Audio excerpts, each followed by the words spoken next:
Hi, today we will be talking about the term Spanglish. Let's go into a very brief overview on what Spanglish is. So, Spanglish is when a person uses English and Spanish in the same sentence when talking. For example, if I'm talking to my mom and she asks me where my dad went and I decide to use Spanglish, I would say, Me dijo que tenía hambre, so he went to Chick-fil-A real quick.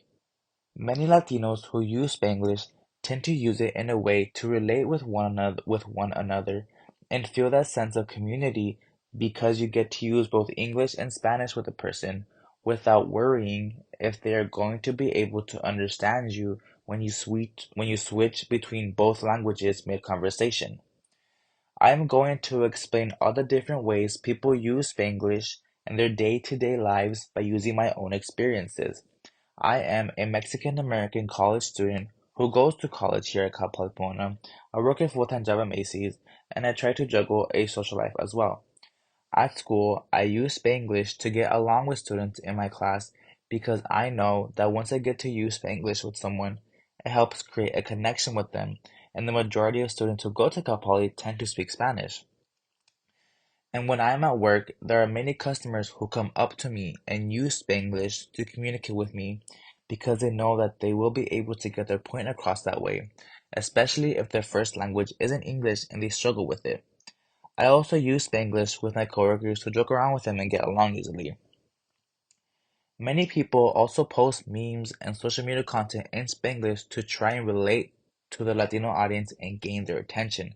For example, when I am using TikTok and scrolling through my feed, there are a variety of TikTokers who post their videos with them speaking in Spanglish and also talking about relatable content like getting hit with a sandal by your mom.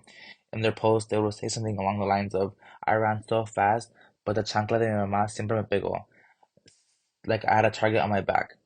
And people will share and like these posts because they relate to it so much, and by them adding in Spanglish makes it even better for the audience. Many companies are also using Spanglish in their advertising as well, which I have been noticing happening very frequently. For example, I saw a commercial where Colgate used Spanglish in their advertisement about their toothpaste, and Walmart is also using it in their signs at their stores when you walk in. Spanglish is a very important form of communication because it helps many people communicate with one another.